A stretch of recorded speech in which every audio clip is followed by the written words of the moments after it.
কি মন্ত্রী মশাই, আজকাল তো আমার কথা আর মনেই পড়ে না, ভুলে গেছেন নাকি? আরে না না ভগবান, তুমি হলে আমার তুরুপের তাস। ঠিক সময়ে ঠিক সুযোগ এলে তোমাকেই ডাকবো। একটু দেখবেন। হ্যাঁ, আরে নিশ্চয়ই নিশ্চয়ই। এই চলি রে, আবার রাজসভায় যেতে হবে।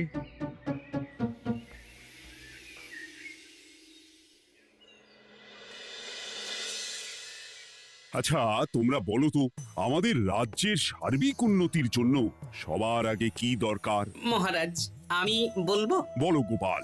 সততা আর শিক্ষা, এই দুটো জিনিস মানুষের মধ্যে থাকলে রাজ্যের উন্নতি কেউ আটকাতে পারবে না মহারাজ। একদম ঠিক বলেছ পণ্ডিত, তুমি তো শিক্ষার কাণ্ডারি। তুমি কি বলতে চাও এই ব্যাপারে? মানে কিভাবে শিক্ষার আরো উন্নতি করা যায়? মহারাজ, আমি তো মনে করি পুঁথিগত শিক্ষাই শুধু শিক্ষা নয়, মানুষের ভেতরে যে পূর্ণতা আছে সেটাকে ফুটিয়ে তোলার নামই হলো শিক্ষা। যেমন? কেউ যদি খেলতে ভালোবাসে সে খেলোয়াড় হবে, গান করতে ভালোবাসলে সে গায়ক বা গায়িকা হবে।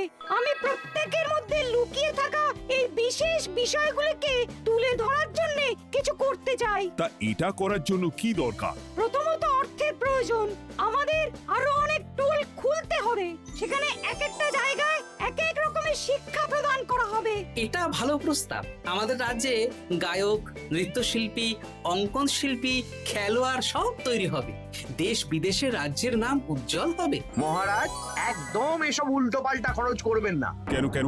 মহারাজ, রাজকোষে প্রথমত বেশি অর্থ নেই, যে কোনো সময় যুদ্ধ লাগতে পারে। তাই আমাদের উচিত প্রথমে এসব না করে কামান, গোলা বারুদ, ঢাল, তরোয়াল এসব কেনা। ঠিকই বলেছ। কদিন ধরেই শুনছিলাম সীমান্তবর্তী এলাকায় ইংরেজ সেনারা নাকি ঘুরঘুর করছিল। পণ্ডিত মশাই, আপনার এই সব পাণ্ডিত্য অন্য জায়গায় ফলাবেন কেমন? এসব করে লাভের লাভ কিচ্ছু নেই। কাউকে যদি ইংরেজরা গুলি করে সে কি গান শোনাবে? হ্যাঁ, মন্ত্রীর কথায় যুক্তি আছে। মহারাজ, আপনি বরং পণ্ডিত মশাইকে কিছুদিনের জন্য ছুটি দিয়ে দিন। পণ্ডিত মশাইয়ের মাথার একটু বিশ্রাম দরকার। হ্যাঁ পণ্ডিত, তুমি বরং দিন 15 জন্য তীর্থে ঘুরে এসো। যথা আজ্ঞা মহারাজ।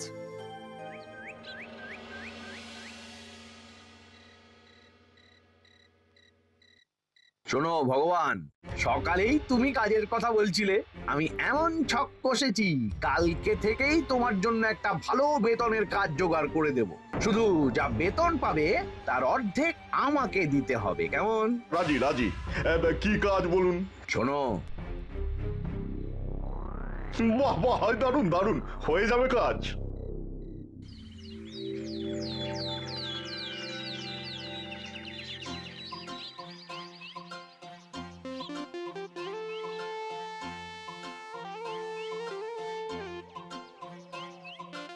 এই সকাল সকাল রাস্তায় ঘুরঘুর করছিস কেন?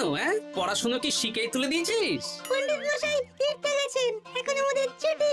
দুপুর বেলা ভাত, রাতের বেলা রুটি।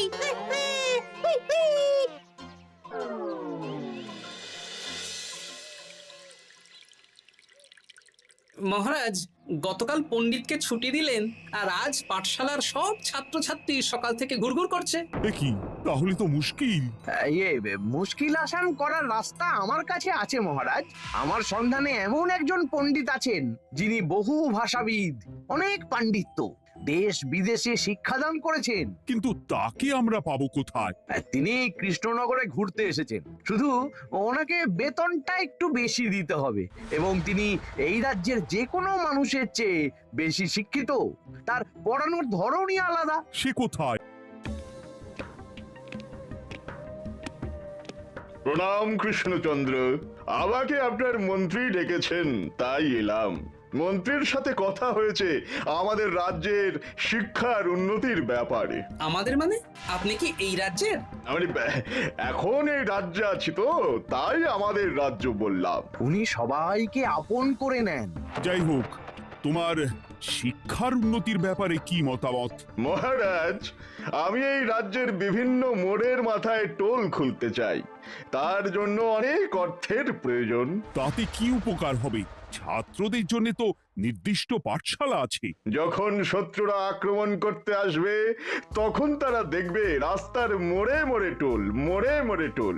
তারা বুঝতে পারবে এখানে সবাই শিক্ষিত।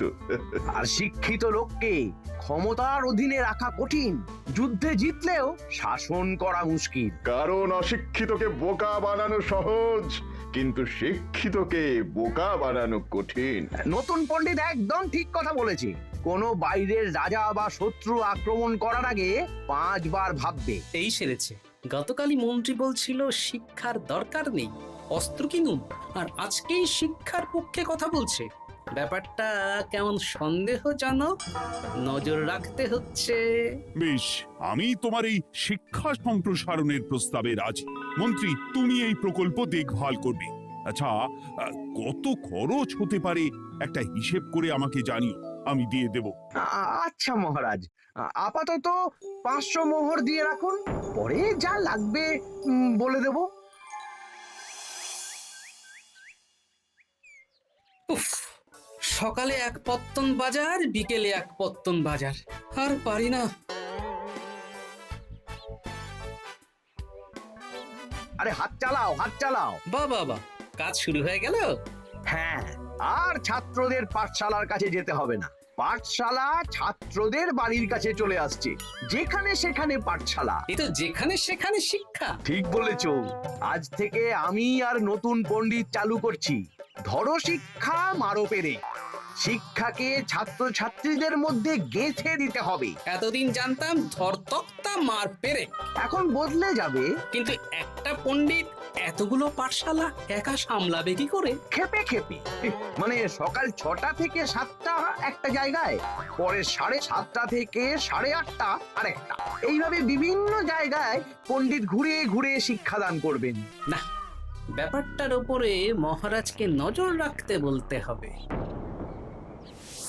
মহারাজ, আমার মনে হয় এই পাঠশালায় আগামীকাল থেকে কেমন পড়াশোনা শুরু হবে, আপনার সেদিকে একটু নজর রাখা উচিত। হ্যাঁ, দেখি আগামীকাল সকাল সকাল বিভিন্ন পাঠশালায় গিয়ে নজর রাখবো। আর হ্যাঁ, আমাকে নতুন পণ্ডিত একটা তালিকা দিয়েছে, কোন পাঠশালায় কখন পড়াবে সেটার তালিকা। আমিও যাব আপনার সাথে।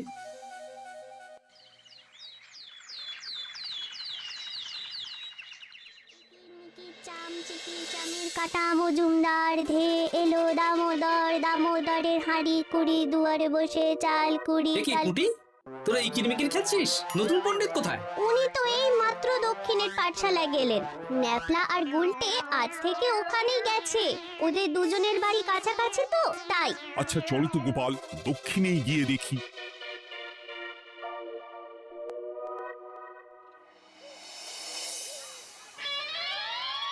কি, এখানেও তো নতুন পণ্ডিত নেই। নতুন পণ্ডিত মশাই আমাদের একের নামটা মুখস্থ করতে দিয়ে চলে গেলেন।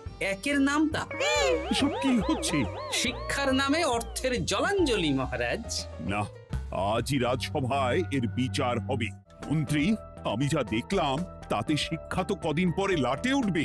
আমার এক ভাগ্নি তো আজ পাঠশালায় গিয়ে লুকোচুরি খেলেছে। নামমাত্র পড়াশুনো আর বাকি সময় খেলা, এভাবেই বয়ে গেল বেলা। মন্ত্রী, এই তোমার নতুন পণ্ডিতের দৌড়। মহারাজ, একজনের পক্ষে এতগুলো পাঠশালায় শিক্ষাদান তো সম্ভব নয়। তার জন্য তো আরো পণ্ডিতের প্রয়োজন, আর তার জন্য চাই আরো অর্থ। আবার অর্থ? শুধু মহারাজের অতিরিক্ত অর্থ খরচ হবে বলে আমি আগে এই প্রস্তাবটা রাখিনি। বেশ, তা আর পণ্ডিত কোথায় পাবে? আমাদের নতুন পণ্ডিতের কাছে অনেক পণ্ডিতের সন্ধান আছে। উনি একটা হাঁক মারলেই সব চলে আসবে। বেশ, তাহলে তাই ব্যবস্থা করো। এভাবে শিক্ষার অবনতি আমি চোখে দেখতে পারবো না। আরো 300 মোহর লাগবে। পেয়ে যাবে। উফ, এ তো দিনে দুপুরে ডাকাতি। ব্যাপারটা ধরতে হবে, কিছু একটা ঘোট তো আছেই। আর নতুন পণ্ডিতদের যদি কোথাও একটু থাকা খাওয়ার ব্যবস্থা করা যায় তাহলে ভালোই হয়। রাজবাড়ির অতিথিশালা তো আছেই, ওখানেই না হয় ব্যবস্থা করে দেব।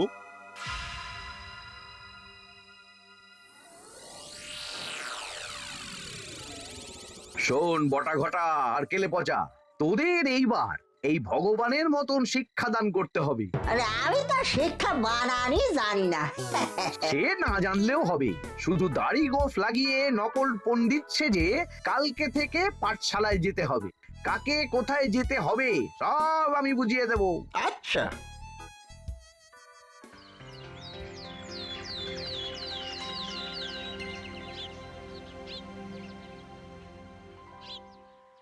আচ্ছা বল তো, গতকাল তোদের বাড়িতে কি কি রান্না হয়েছিল? ভাত, মসুর ডাল আর লাউ ঘন্ট। লাউ ঘন্টের মধ্যে চিংড়ি ছিল? না, তা আজকে কি রান্না হবে? আজকে সকালে বাবা বাজার থেকে পাকা কাতলা এনেছে। কাতলা মাছের পাতলা করে ঝোল হবে। আর তোর? আমাদের আজ নিরামিষ, এই কবজি ডুবিয়ে সবজি ভাতি খেতে হবে। বেশ।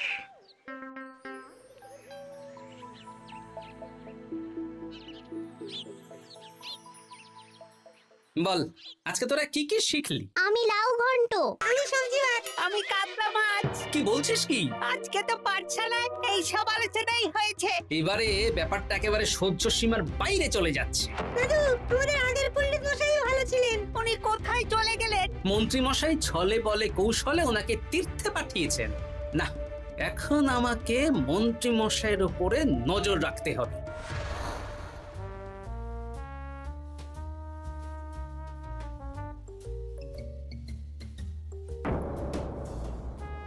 এদিকে আবার কোথায় যাচ্ছেন? সাথে মন্ত্রীও আছেন, ব্যাপারটা নজর রাখতে হবে। তাড়াতাড়ি চল। চলুন চলুন। এদিকে তো বটা ঘটার বাড়ি, এদিকে মন্ত্রী মশাই কোথায় যাচ্ছেন?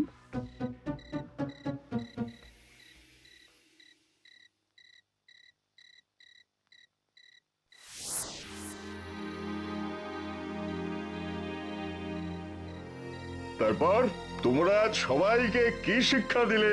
শিক্ষায় সে আমাদের শিক্ষা নেই, চুরি করে দিন চলে। আমি কি করে শিক্ষা দেব? আরে ছাইপাশ দাড়ি গোঁফ থাকলে কি কুটকুট করে। তা বলেছিস বটা। আরে আরে আহারে করছিসটা কি? ভালো রোজগার পাতি কি তোদের সহ্য হচ্ছে না নাকি? ভগবানকে দেখ, সেই কবে থেকে দাড়ি গোঁফ লাগিয়ে পণ্ডিত মশাই সেজে আছেন। আমারও প্রথম দিন একটু সমস্যা হচ্ছিল, এখন সামলে নিয়েছি। আর আমাদের এই সব আলোচনা একদম করা উচিত না। বলছি মন্ত্রীমশাই, আমি কি শুধু এই পাঠশালাতেই পণ্ডিতের অভিনয় করব, নাকি রাজসভায় বসার সুযোগও পাবো? কালকেই এই ব্যাপারটা দেখছি। আগে তোমাকে রাজসভায় ঢোকাবো, তারপর এক এক করে বটা ঘটা কেলে পচা সব আমার দলের লোককে রাজসভায় ঢুকিয়ে নেব। আর রাজসভার বাকি সদস্যদের ফাঁকা করে দেবেন। একদম তাই। মহারাজ সহজ সরল মানুষ, এটাই একটা বড় সুবিধা। আচ্ছা, এই ব্যাপার। ঠিক আছে, আমি কদিন পরে ঠিক সময়ে একদম হাটে হাড়ি ভাঙবো।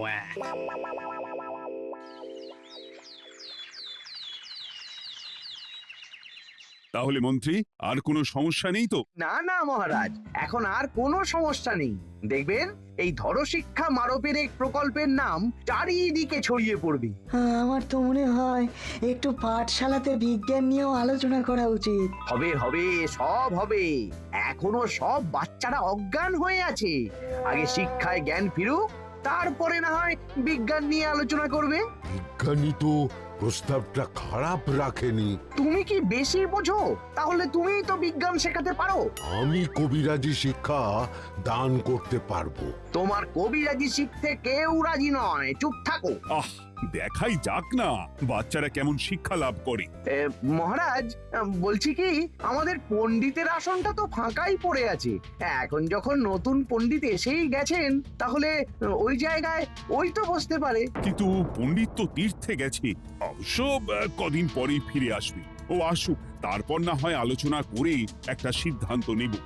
পণ্ডিত মশাই না হয় এসে পুজো পাঠটাই করুক, কিন্তু রাজসভা এরকম ফাঁকা থাকলে কেমন একটা লাগে। বেশ, তাহলে তাই হোক। কালকে থেকে নতুন পণ্ডিত আমাদের পুরনো পণ্ডিতের জায়গায় বসবে।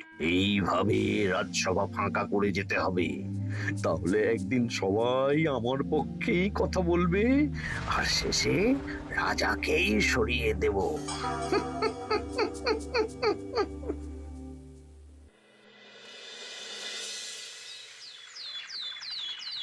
মহারাজ, সর্বনাশ হচ্ছে চারিদিকে। চলুন চলুন, আমি পুরো বিষয়টা ধরে ফেলেছি। কি ধরে ফেলেছো? শিক্ষার নামে ষড়যন্ত্র চলছে মহারাজ। রাজসভায় চলুন, সব বলছি। আচ্ছা আচ্ছা, আসছি। হ্যাঁ বলো গোপাল, তুমি কি বলছিলে শিক্ষার নামে ষড়যন্ত্র নাকি? মানে গোপাল মস্করা করছে নাকি? রাজ্যে দারুণ শিক্ষাদান চলছে। মহারাজ, আমি দেখে ফেলেছি আমাদের নতুন পণ্ডিত আসলে কোনো পণ্ডিত নন। ইনি আপনাকে, আমাদের সবাইকে বোকা বানাচ্ছেন। তাই নাকি? ডাকো দেখি নতুন পণ্ডিতকে। এই তো মহারাজ, আমি চলে এসেছি। এই তো ইনিই বদমাশি করছেন, শিক্ষার্থীদের ভবিষ্যৎ নিয়ে খেলছে। এই বল, আসল কথাটা বল। কি বলবো, এসব ভাড়ামো বন্ধ করো গোপাল। না বললে আমি কিন্তু ধুতি খুলে দেব। এই এই আরে কি হচ্ছেটা কি? এই এই এই এই সরো তো, সরো সরো। ব্রুম, ব্রুম, ব্রুম, কি হলো? কি হলো? বুম, ব্রুম, জাব্রুম। এই সেরেছে। গোপাল এসব কি বলছে? বলুন। ভুল বকছে কেন? ব্রুম, ব্রুম, গোপাল, তোমার কি হলো গো? কি বলছো তুমি? আমার কাছ হায়ন। বৈদ্য, তুমি একটু দেখো তো গোপাল ঠিক আছে তো? এই যে নতুন পণ্ডিত, তুমি তো অনেক ভাষা জানো, তুমি বুঝতে পারছো? মহারাজ, আমি দেখছি গোপালের মনে হয় বিশ্রামের প্রয়োজন। এই এই, তোমরা কয়েকজন মিলে গোপালকে রাজবাড়ির অন্দর মহলে নিয়ে চলো। চলুন, আমি যাচ্ছি। ওহো, হলো মাথায় লেগে চলে গেল। সব এই নতুন পণ্ডিতের জন্য।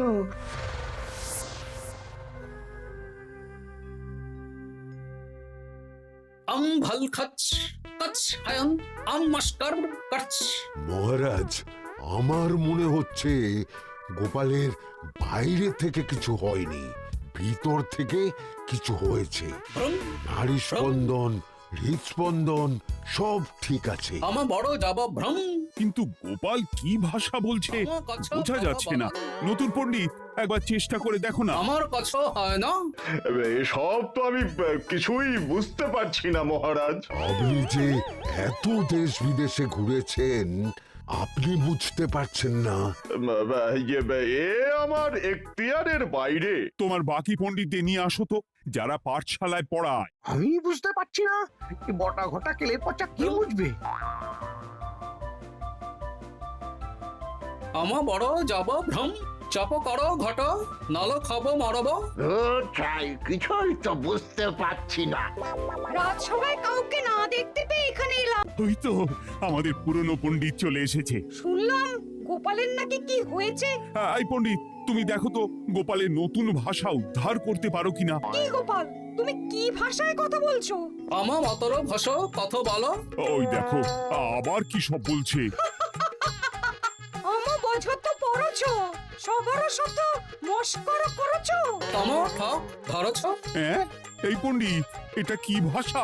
ঘাবড়াবেন না মহারাজ, এটা পাতি বাংলা ভাষা। বাংলা ভাষা? গোপাল শুধু আকার ইকার উকার আর বেশিরভাগ স্বরবর্ণ বাদ দিয়ে কথা বলছে। মানে গোপাল তম কছ কছ বলো। আমার নাম গোপাল ভর। মহারাজ, গোপাল বলল আমার নাম গোপাল ভর। আমার অত বকনা মহারাজ।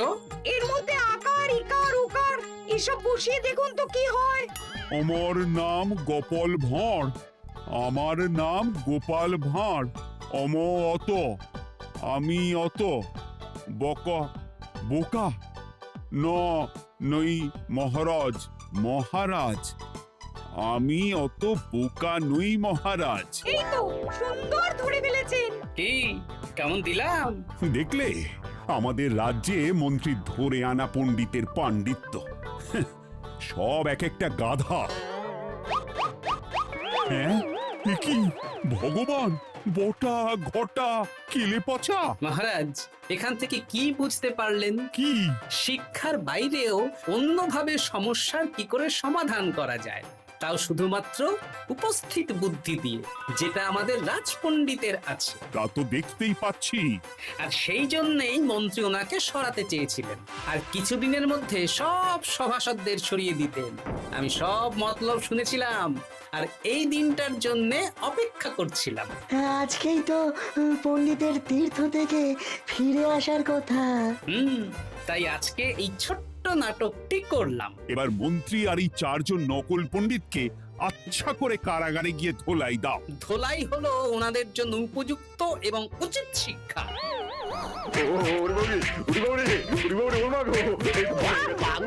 বাবা গো, ভুল হয়ে গেছে গো। আরে